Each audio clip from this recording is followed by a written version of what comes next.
Philip, and thank you all for coming this morning, or this afternoon. Yes, I'm that living nightmare, I guess. So I live the nightmare of marketing. Best Loved Hotels, for those that don't know about my company, is a marketing activity that we provide on behalf of UK and Irish independent hoteliers predominantly.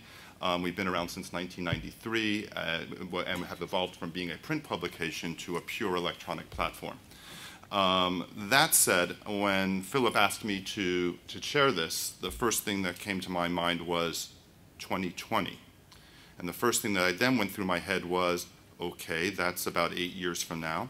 If I went back 8 years, how good were my predictions then? And just to give you a sense, before I start, I didn't see MySpace. Nor, like Rupert Murdoch, did I not see MySpace closing down as quickly as it did as well. I didn't see Facebook. I didn't see Twitter. And I'm supposed to be a very successful marketer. I didn't see the power of email marketing, as I was just saying to Paul, which you'll be introduced to in a minute. 2008, they were already calling about the death knell of email marketing as a marketing tool. No one foresaw flash websites in the last 24 months.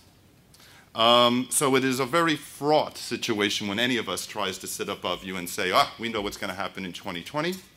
I suggest if when you leave here you get some insight into where some of my colleagues are taking their businesses and where they see the marketing is going, it might give you some insight to open your ideas to things. That said, let me make one other thing about this. Covering marketing in 30 minutes is impossible. What I will try and do is limit that notion to the audience for travel products, specifically hospitality travel products. How is that changing? How we try to target that, or where we're looking to target that, and what tools, which we don't have today or we might start to be developed today, do we see happening over the next few years. To that end, let me introduce the panel. We have with us Cho Wong in the middle. I introduced Cho only because of all of the 4 companies, he's been around longer than anybody else. Cho is the managing director of Supranational Hotels. We have Paul West from Ignite Hospitality Marketing, a full-service marketing company based here in the United Kingdom. And we have Brian Reeves, and Brian is based in Limerick in Ireland, and Avio is another marketing web development platform, electronic platform company. But I'll give them each a minute to just talk a little bit about themselves and what they're doing up to now. And then we'll go looking forward. So, Joe, you want to start first? Right. Thank you very much. Kindly not say I'm perhaps one of the oldest on the panel. Definitely the oldest. Supranational Hotels started in 1974. And those of you who might be able to remember, they were still using telexes, and then came along faxes to book hotel rooms. And in those days, no internet, of course. And we started because hotel groups want to promote themselves outside their own countries. And the only way to do so is to group together and say, oh, I promote you and you promote me. Good idea. That's how Supranational started. And of course, we developed into the traditional representation company, which means hotels are represented by Supranational or similar companies onto the very old-fashioned GDS channels. And some of you might know what they are. They are still used today by 600,000 travel agents around the world. Who knows what GDS stands for? Everyone raise your hand. You know about GDS? Okay. GDS stands for Global Distribution Systems, also called CRS, Computer Reservation Systems, the backbones of which were built in the late 60s, early 70s by the airlines. And then during the 70s were adapted to the hotel world and hospitality. So it's what travel is. When you used to go into a travel agent, you saw the computer on the desk, that's what they were working with, the GDS system. So sorry about that. That's okay, absolutely. So it's still today used by, I think, majority of the business travelers. When I got my schedule next week, I want to go to Paris, go to travel agents or people work from. They tap along Paris, which day there's availability, etc. And that's how our hotels or other hotels will come up on the screen. Having said that, GDS itself has evolved because of the onslaught of online travel agencies like Expedia and Booking.com. That has captured part of the leisure market. But as far as the corporate market is concerned, if I'm IBM employee, I am bound by my company rule to stay in a hotel that's got IBM contract. And this is also part of Supranational services to help hotels to sign up contracts with the corporates. And that hasn't changed, and hopefully it won't change. Right. Paul? Hi there. I'm Managing Director of Ignite Hospitality. We are a full-service marketing agency, but we have always made it our objective to be at the forefront of technology marketing. And I think technology marketing, as technology progresses, marketing progresses with it. It's the channels change, the channels adapt, and you have to adapt with them. And what we've always tried to do is use the data that's produced by technology and the way that it enables or empowers, say, independent hoteliers to target and to communicate directly with their customers cheaply and effectively. We've tried to use those tools to the benefit of our clients and learn from the data that's generated to make intelligent decisions about how things progress. And I think that's what's particularly exciting, certainly over the next couple of years, is the use of data through technology marketing to allow you to make the best decisions for your businesses. Brian. Cool. I'm Brian Reeves. I'm the CEO at Avio, and Avio is a company that works solely with hotels, with independents and with groups, and our mandate is to grow the revenue that hotels can achieve on their own website. So that challenge for us breaks into 3 different parts. It's about digital marketing to grow traffic to the hotel's website. It's about working on the website itself to optimize or to maximize the number of opportunities that the website creates from the traffic that comes to it. And then the third part is the booking engine. So all of the work on digital marketing and website optimization ultimately ends up with opportunities that are passed over to the booking engine. Our focus for the last 2 years has been in the booking engine space for the simple reason that it's the weakest area for hotels. Hotels generally, when you look at the data we have available, they're doing reasonably okay in terms of traffic numbers. Hotel websites are performing reasonably well. But when it comes to the booking process, what we see globally, with the exception of the big chains, is that 97 in every 100 people that start the booking process on a hotel website abandon the process. And that's where the gains need to be made. So our pain point, or our customer's pain point today, is the huge overdependency on the OTAs and how we can combat that. And I guess we're looking at that from a digital marketing perspective, from a revenue management perspective, and from the optimization of distribution. In other words, the majority of people who stay in hotels are either people who have been there before, have come back, or they have told their friends about it. So from a hotelier's perspective, if they just got their product right and exceeded those expectations, the marketing cycle self-created itself. And if you actually look at hotels' bottom line, when you look at their P&Ls and you look at cost related to turnover, you find that their break-evens tend to be fairly close based upon turnover created by repeat business and referral business, and it's only new business that actually drops to the bottom line. The problem is that hoteliers don't tend to naturally be marketers. So with that in mind, we're going to focus on not what hoteliers do well, naturally, but how do they go about getting that new business. And now, looking and projecting forward, how was each of the panel, the question being, looking at the audience over the next 1 to 8 years, we know the audience is growing. How is that going to grow? And is it going to be more B2B, using the tools available, or is it going to be B2B being business to business, or B2C being business to consumer? And we'll start with Paul. Well, I personally think that both markets will continue to grow, but I think it depends somewhat on the type of business. I think if you're an independent hotel, you are able to use digital marketing channels to cover both renewed business, so getting customers to come back, but also new business, as in people are looking for the type of thing that you offer. Social media channels and email allow you to communicate with people very easily and effectively and to be part of the conversation that people might be discussing about your hotel or where your hotel is. Search marketing enables you to put yourself in front of people who are actively seeking what it is you provide. And you can use just that simple mix there will enable the majority of independent hoteliers to be incredibly visible. Interesting. Sure. Right. Let me dodge that question by asking a question to the audience. How many of you are hoteliers? Quite a good number. And how many of you would classify yourself as business hotels? Business. As opposed to leisure. As opposed to leisure. I mean, a lot of businessmen stay in your hotel, for example. And then the rest would be, I guess, the leisure hotels. People come here for your spa and other services, golf and whatever. Okay, now that already classified the audience. So for business people, they have the need to go to somewhere, to come to London WTM to attend a meeting. So that's their need. So to cover that needs, marketing-wise, is to how to get to those people who need to come here for the meeting and how to promote my hotel in my location because I'm very near WTM, for example.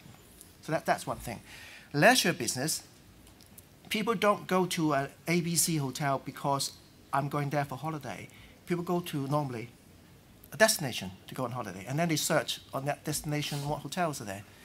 And so that's another way to classify the audience, and then you do your marketing that way. Interesting. And I think for leisure especially, guess who in the household make the decision of, we are going on holiday?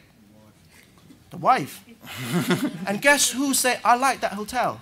The kids. They look at the picture, look, lovely, got a pool. Dad, this is the place. And poor me, I'm the one who keyed in my credit card number.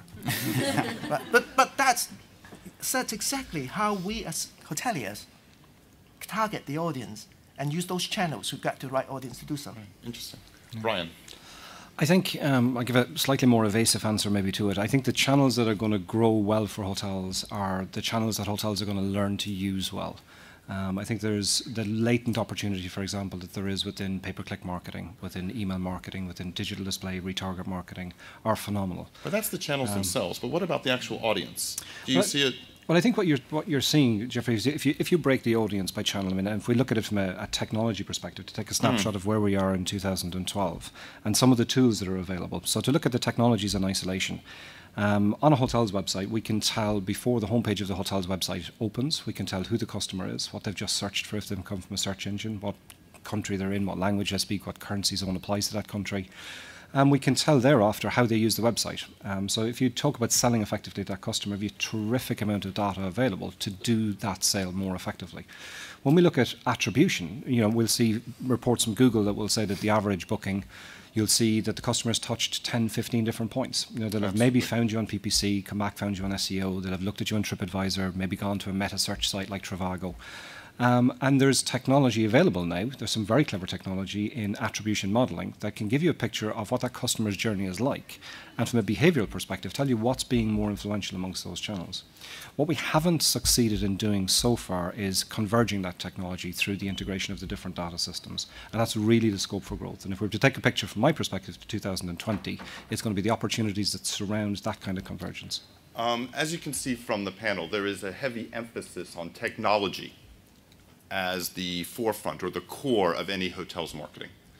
That said, Brian, you just put yourself on the hot seat. So what about the fact, and Brian's interesting because Brian works and lives in Ireland, which over the last 3 years of, believe it or not, which has obviously had its own economic troubles, but one of the areas that has done really well is radio advertising.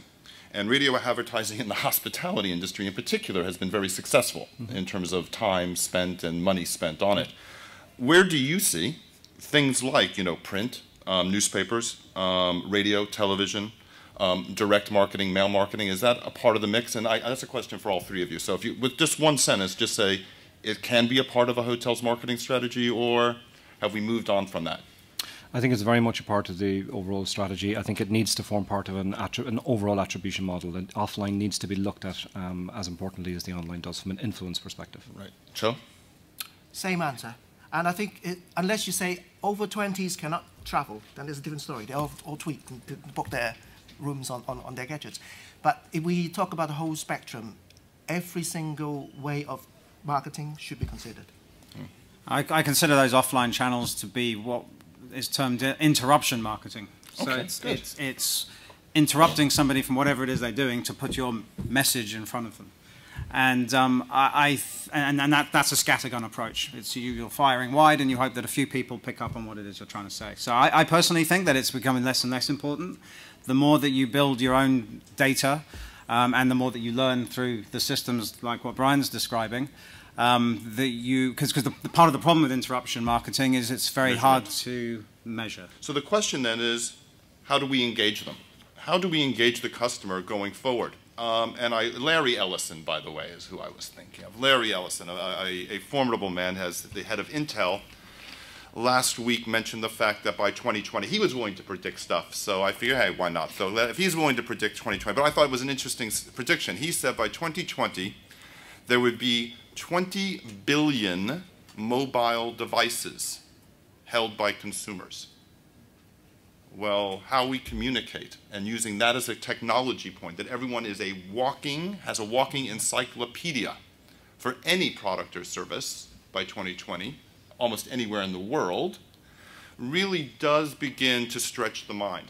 So, and that is something that if we went back 20 years, how many of us carried telephones that were a bit smaller than shoeboxes? So it is a rather extraordinary prediction to make, but it does focus the mind. And in that way, if we all suggest that from a hotel marketing perspective, that if the hotel's actual website is the cornerstone or the centerpiece for the starting point for messaging or collecting messaging or telling stories, where do we go, and how much should we be spending time on that? How should we be managing that? Brian, why don't you go first this time? I think, yeah, what we're seeing at the moment is that the vast majority of hotels' business online, in terms of direct business, is still coming through the website traditionally. We are seeing a huge lift in terms of traffic coming through on tablet and on mobile. And what's important to recognise is that the challenge, Jeffrey, you asked about engagement, and to interpret engagement as meaning selling the customer. The challenge to sell a customer on a mobile device is altogether different to the challenge of selling a customer on a website. And we need to look at the data. If you look at mobile bookings that are being made today, if you look at intercontinental hotels are doing 20 million mobile bookings per month. But what they've done is make it very, very easy. So you've got to understand that the customer is working with a much smaller screen size. But what we're seeing is that the bookings are being made for tonight and for tomorrow night. So we need to fundamentally rethink the way we engage with that customer. So asking for a page of customer guest details, asking for a 16-digit credit card and CVV number and expiry date, that doesn't work on a small screen when the customer 90% of the time is actually on the move. So the challenge for hoteliers, and this isn't a marketing challenge as much as a revenue management challenge, is if somebody's on a mobile device looking to book your hotel for tonight, what risk are you really taking in taking an email address from that customer and no credit card details, and to let that booking go through? And that's just one of a myriad of questions that need to be asked as we look at the challenges across multiple devices and engagement. Paul. I really agree with what Brian's saying, and I think what we've seen from our clients' website data is that it's the chart for mobile devices is just completely through the roof, hockey stick style graph, and I think using technology like responsive design to ensure that your website completely adapts to the size of screen, because there's so many different varieties of screen, everyone's got a different size. Samsung, iPhone, they all make different size screens, so your websites need to adapt organically to the screen size, and that's a process called responsive design, which is very powerful and helps to convert, like what Brian's saying. So you need to do everything you can to ensure that someone on the move can use their mobile device as easily as possible to make that booking. Okay, guys, I'm going to ask you to throw it out there. What product or service or technology, if you want to call it that, or tool that you have come across in the last 6 months to a year that you are either using or developing or think is interesting that you believe our audience today should be looking at or focusing their attention, something they may not necessarily, or something that sort of caught your eye that says, there's something, and it could be something you're developing. I'm more than happy to let the cat out of the bag. Come on, tell us all. We'll start with Brian. I think there are probably a few tools. I think the number one change that hotels need to make to get their revenues moving is to adopt a percentage-based approach to all of their marketing efforts. And I think the technologies that underlie the execution of that kind of a program are things like real-time bid management, a reservation system that can capture the reservation by customer type, by rate type, by source of traffic. So you get all your data in one place, and you can mitigate fluctuations in bid price for CPC, fluctuation in website conversion rates, and fluctuations in the average booking values that you're achieving per reservation. So I think it's, again, it goes back to the point I made a little bit earlier, it's more the convergence of existing technologies as opposed to the creation of something entirely new. Interesting. Joe? I think technology is evolving so fast. You got iPhone 45 coming. So to me, I sort of use the word tool in a very loose sense. To me, the tool is human being. It's your customer. They will be the one. if they enjoy staying at your hotel, they will be the one using whatever system technology to tell their friends. Okay. Paul? Can I ask the audience a quick question? Absolutely. How many people here, off the top of their heads, for the hoteliers this is, know the cost of conversion on their own website? Off the top of their head. Okay. And next question, please. Hi, I work for a small boutique bed and breakfast hotel and cookery school in Worcestershire, and it's independently owned and run. And I see, well, one of my biggest challenges is budget, not having loads of money to do lots of different things. So social's quite a big area for us. And I think that reputation management is key for us going forward. How long has your business been around? 3 years. Okay. Brian, do you want to sort of... Yeah, just expand a little bit if So you can. the question in terms of really why you, is, in terms of reputation management, where is the best place for me to kind of look to do that? Is there a tool that will help me that's manage relatively, to manage it? Because there's only about 5 members of staff, and we're small, but we're doing really good things. And obviously, how many bedrooms? 15. We have a big cookery school, so there's lots of different audiences. Okay. So, yeah, I think to answer it, there's quite a few reputation management tools on the market. Largely, they do the same thing in that they aggregate all of the review information across all of the third-party social sites and bring it all back. They differ somewhat in terms of how they analyse that information. And I would say for the property size you are, to go with something that's very intuitive, that you can very easily crunch your reviews and look at what are the top positive things that are being said, what are the top negative things that are being said. What we found works very well on a practical level is to try and isolate the negative things that you can change and the negative things you can't change. So we've had a lot of hotels, for argument's sake, that would have negative reviews saying that the bathroom area is too small, or they would have found something that was expensive. So you'd find the word expensive and then you drill down, you see, well, it was dining was expensive or spa was expensive. And again, from a hardline revenue perspective, what we try and do is control the point, use that data to control the point at which the customer is disappointed. So if you're going to invite a customer in and they're going to stay in a room that has a small bathroom, tell them that before they arrive. If they're going to go and spend money on spa or dining, send them the spa menu, a treatment menu with pricing. Send them a dining menu. So they might still think it's expensive, but they found that out before they've arrived. So they're far less likely to leave your hotel and then post a negative review. So there's a lot of practical information. A lot of it is very intuitive. If I had to recommend a system to you, it would probably be Review Pro, just on the basis of something that's really intuitive and simple to use. Absolutely. Can I just add something quickly to that? Just something really simple and basic is to set up a Google alert for your brand name. So that way, if anyone's, it's really, absolutely. If you haven't already done so, if you wanted to walk out of here having done something, it'll just alert you every time your brand is mentioned on Google. It'll tell you that there's a new blog or a new review or something like that. You go where the money is. The money says it's going to be with people who have the apps, the access to technology. Yeah, I think there are also opportunities within the technology itself to use, probably most significantly in this case, to use the social profile information that you have on a particular market segment and then tailor what it is you offer that customer. If, in the same way as if you look at other industries, look at 1-800-Flowers and how they'll run particular floral displays that they're trying to sell for Easter, for Valentine's, or for Christmas. But they'll know that a guy arriving on their site, looking at his social profile, that it's his wife's birthday, and that's probably why he's there. So what they package and what they present is very different. In the same way as you can look at an age profile and look at what converts and what works well for that age profile, what's being bought, and then tailor and customize the information dynamically that's going to be presented for more effective sales. You will find that our marketing, we talked about in the 90s, they used to talk about one-to-one marketing. It's actually taken like 20 years to get there. We are at the advent of one-to-one marketing and having the tools to be able to dynamically package based upon absolute profiling and how much information all of us in this room give away to marketers like me. And are then able to communicate directly with them over a host of different channels. And so, yeah, I think that's a huge part of the mix of what will happen over the next few years. Mm-hmm. An additional point, I think we talk about X and Y generation. Actually, you can look at countries and classify them in their development phase, X and Y. Countries like China, for example, or Japan in 20 years ago, they're going through the same phase, whereby travelers in Japan 20 years ago, they tend to go as a group, which is happening to Chinese travelers now because of language and all the rest of it. But give them another 5, 10 years, they'll be traveling more on their own. And then as a hotelier, what are we doing? How do we tap into the market? Have you got a single A4 size paper in Chinese telling them about your hotel, where the nearest Chinese restaurant is? It's important to them. So things like that also, need to be taken into consideration, I think.